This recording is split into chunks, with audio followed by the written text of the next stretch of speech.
We're going to talk about four things today and hopefully leave enough time for questions at the end.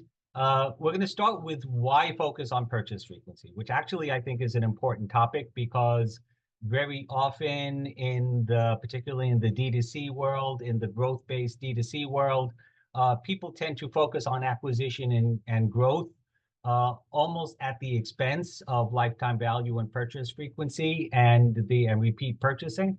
And there's some real valuable reasons not to do that. So we'll talk about that. Then talk about some of the segmentation strategies that empower personal frequency, and then get into some tactical conversations, one around personalizing the experience, leveraging personal recommendations throughout the life cycle and customer experience. And then one of my favorite topics, how to set up always on marketing so that everything doesn't need to be a blast email, which is not actually the best experience for the consumer, and also is not always the most efficient thing for the marketing and the lifecycle marketing team. And then again, hopefully we'll have 10 minutes or so for some questions at the end. If there are any burning questions during the topic and you want to sort of, Natalie, should they submit them through comments? Is that on? And then you can sort of moderate them? Through the Q&A section would be best, please. Okay, through the Q&A section. And then again, hopefully we have time for questions at the end. Great. So why focus on purchase frequency? Well, there are, as I noted, there are a couple of real practical reasons. One, there's absolutely a near-term benefit of a revenue boost from the customers that you've already acquired. And more importantly, that in many cases, you've already spent money to acquire. So getting that near-term revenue boost is good to extend the value of the marketing dollars that you've spent. However, there are a couple of longer-term benefits as well. The first is that improving lifetime value, how long people stay and how much they spend while they're with you, increases the allowable customer acquisition cost, what you can spend to bring in customers, right? And you see sort of a fun illustration there. On the left, you see the greater lifetime value you have, it raises what you can spend relationally to acquire those customers. Whereas if you have very light lifetime value, it reduces what you can spend, right? So increasing lifetime value ultimately helps acquisition and growth as well.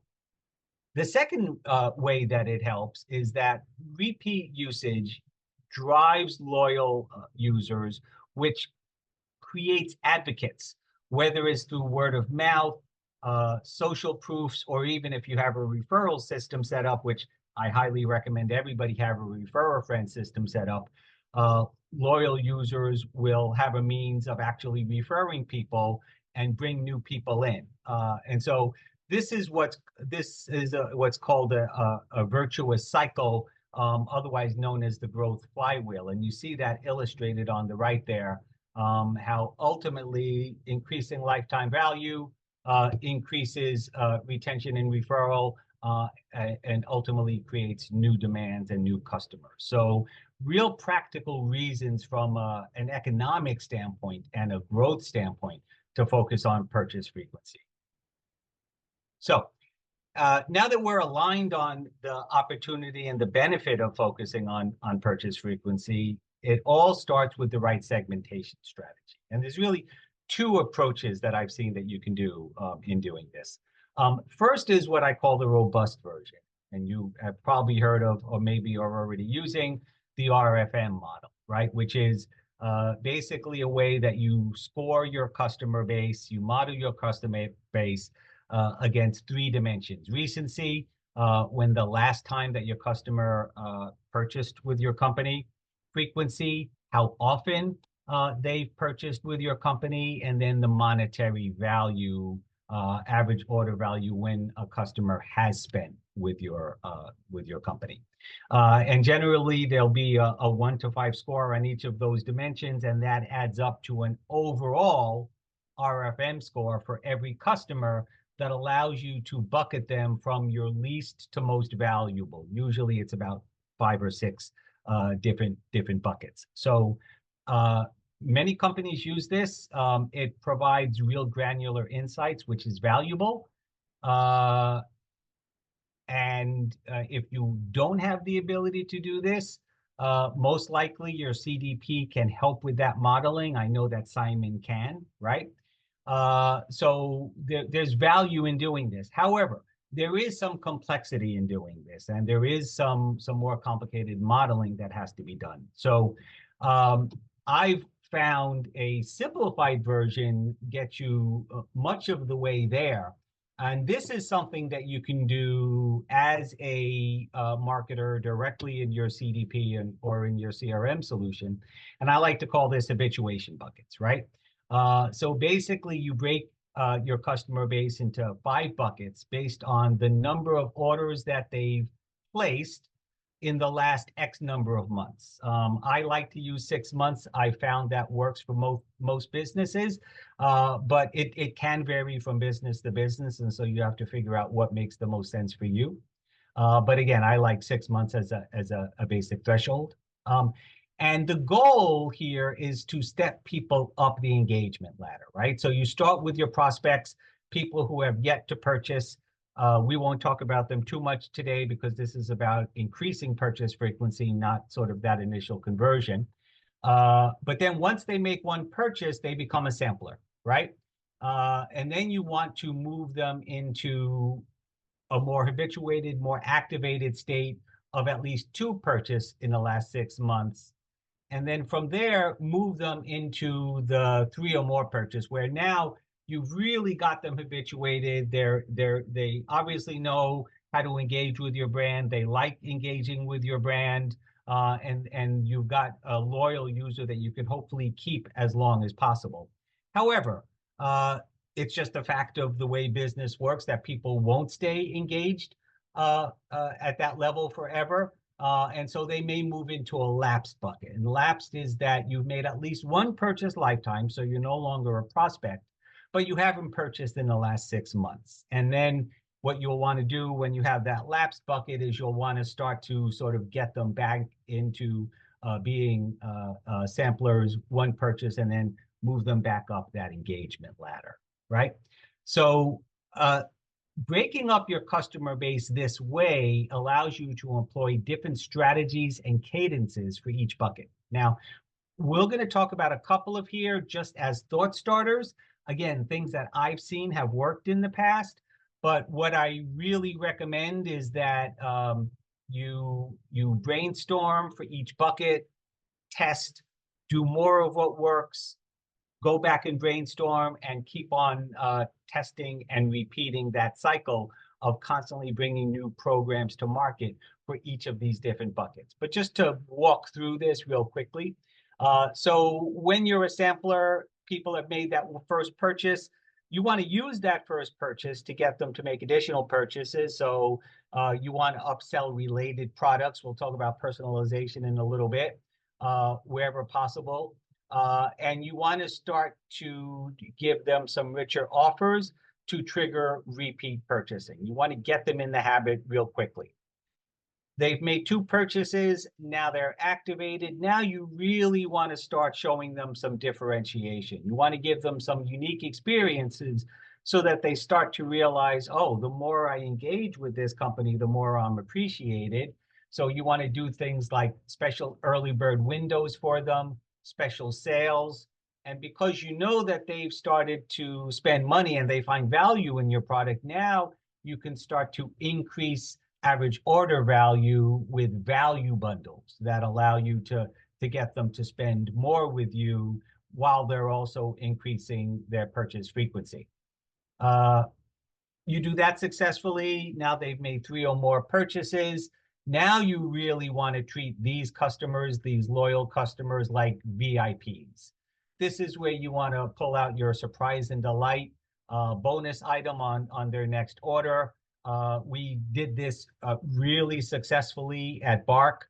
It really drove great loyalty and great renewal. And because they're starting to spend more with you, they're more valuable to you, you can afford to sort of spend a little bit more with these special bonus items as an investment in that customer. Similarly, you want to do a nice 15 or 20% loyalty discount. Again, keep them purchasing and keep increasing that lifetime value.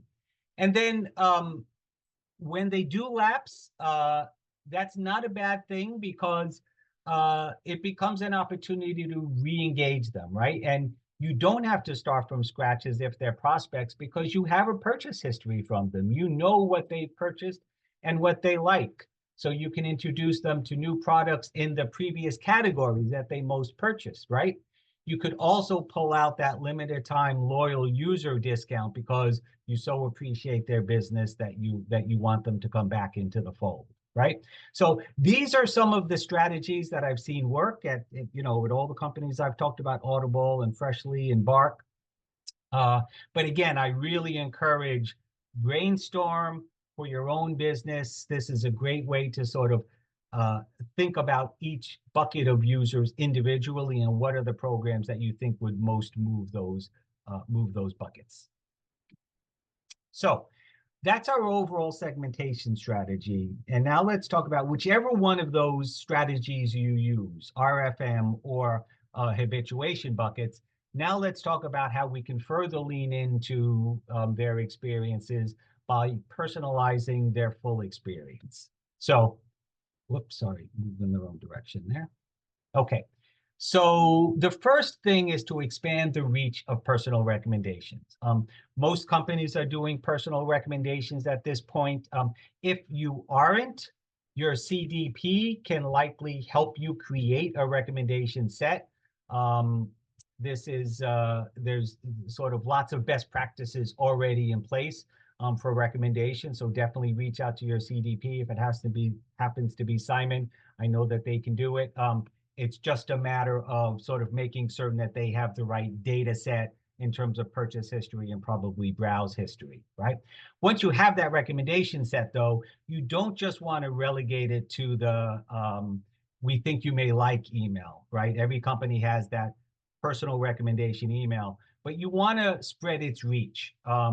Site-wide sale emails are something I've had tremendous value. If you know everything in this site or in the store is on sale, you can highlight personal recommendations for that user and call out the savings that each recommendation is getting right now because of the site-wide sale. So it's a real great way to contextualize site-wide sales for people. Second is don't forget about purchase and shipment confirmation emails. You see a sort of a rough sample on the side there. Those are great opportunities to show what else people purchase when they purchase the item that the user has already just purchased. And lastly, don't forget about newsletters. Newsletters tend to be mostly content driven. And that's by design. It's a way to sort of not always have a sales conversation, but you can always augment them with a bar at the bottom or a bar midway through with a personal recommendation, which adds value to that customer because it's not just a broad sale, it's literally chosen for them. And so I found that that fits very nicely in newsletters, right? So expand the reach of personal recommendations, right? The second thing that I advise, and I think this is much forgotten these days, but if you have a wish list, if you allow customers to add items to their wish list, first of all, if you don't do that, I really recommend taking a look at that. It's very often overlooked these days, but it's a terrific source of recommendations because you don't need an algorithm for this. People are literally telling you, I'm interested in this item, right? If you're doing that, don't forget to leverage those items to put them in front of people and give people a reminder that this is something that they were interested in. And one tip that I have, something that has worked really well, we started this back in Audible, tested into this, and it really moves the needle, is to highlight items not just from their wish list, but items from their wish list that are highly rated by other customers, right? So it's that dual, this is something you're interested in, but other people are giving it a recommendation too. And highlight the star rating so that they know how highly rated they are. And again, you see an example on the side there on how you can do that. And then the last piece is, don't forget to activate personal recommendations across all channels, right? Push notifications work really well for personal recommendations because you have some nice real estate to get some graphic there. And if you have push notifications set up with deep linking, you can link them right into the product detail page in your app. It's a great instant gratification, right on the phone way to get people to a product that they love. But I have found it works similarly well with SMS, particularly for these customers where you have a relationship with them, particularly for activated and loyal customers where they're purchasing frequently with you. SMS really is a great one-to-one marketing solution. And then I would not forget about remarketing, particularly for activated and lapsed customers, right? Where there's some real value to getting them to make an additional purchase, either become a loyal user or get reactivated in terms of the lapsed customer. And the reason I'm focusing on them is that remarketing is going to have a cost, right? Unlike an email or an SMS or a push notification, which have a cost, but it's a much lower cost, you're going to be spending either, Google Shopping or Meta remarketing dollars to get things in front of people. So you want to test into this. You want to make certain there's an ROI. But if you are getting in front of them with personal recommendations, very often I found that ROI remarketing can re-engage them, get them back moving up the engagement ladder, and has really strong ROI. So definitely a fan of remarketing with personal recommendations as well.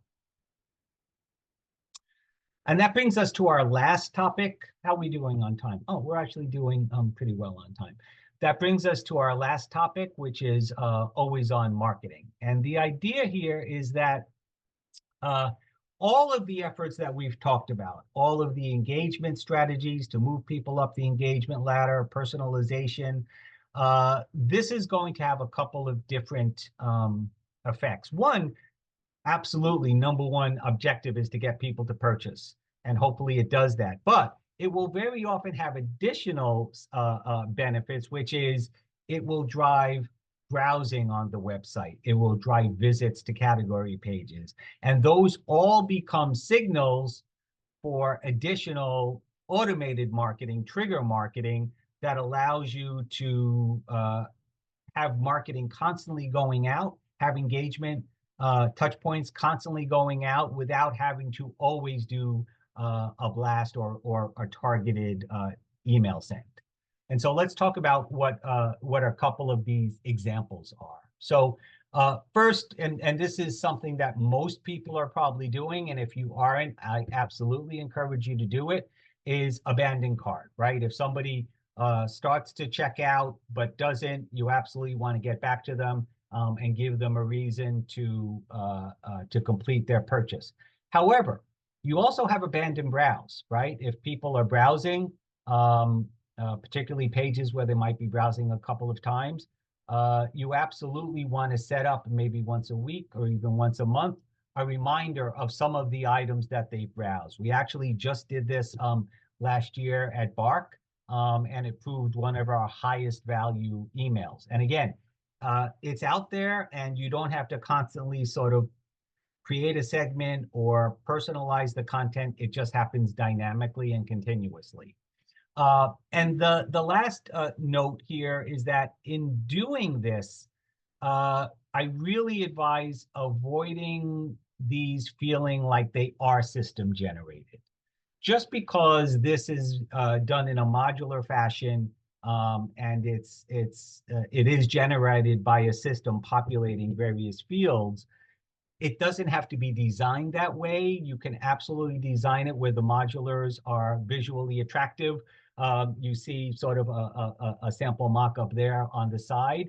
And absolutely let the copy play with your brand voice. At Bark in particular, if anybody knows Bark, it's a very irreverent, fun tone. And we would create the copy on all of our emails, including these automated emails, to play with that tone, right? But if your tone is more exclusive because you're a luxury brand, lean into that. If it's folksy, lean into that. But just whatever it is that you're doing, even if it's a line or two, have fun with that line or two so that it feels like it's coming from human beings and not just an anonymous system. It's a great way to engage customers. The second thing that I found works really well here is to launch multiple touchpoint conversion series. And so I found these particularly valuable if you are for categories, right? If you find that you have 5 or 6 key categories that, one, get a lot of traffic and 2, get a lot of conversion, you might want to look at browse activity. So you have an example there on the left, right? If somebody has browsed golf clubs twice, right? Create a conversion series combining email and a couple of other channels to step them into the engagement. So in the case of the golf club example, you might follow up with choosing an email that includes ways to choose the right golf club for you. Wait a day, have another email with top sellers or most popular in golf category. That would be golf clubs plus other golf equipment. And then wait a day and then come back with a 10% off SMS with golf supplies, for golf supplies, right? So that now you've educated them, you've started a dialogue with them about this category that they're interested in, and you're giving them a time-sensitive reason to do it, and finally make that purchase with that 10% off, link, right? Again, one other little trick there that I found, particularly with SMS, have that SMS look like it's coming from an individual. You know, hi, I'm Natalie. I know you've been browsing golf supplies. I wanted to share this special 10% discount for you. It really goes a long way to personalizing and humanizing the experience. And then the last piece here is make the most of your customer satisfaction emails. And if you're not doing customer satisfaction emails, I absolutely recommend that you set these up, but they're very critical for that first purchase, right? That first purchase is literally the first time that they're engaging with your brand. The old adage is true, there's only one time to make a good first impression. And you really want to know if that's a good first impression or not. The surest way to kill repeat purchasing is for that first purchase to be a bad experience and not do anything to correct it, right? But you also want to take action if it's a positive experience, right? And so you want to set this up with a flow, and you see a very basic mock-up here. You have your satisfaction survey go out. You get a positive response, great.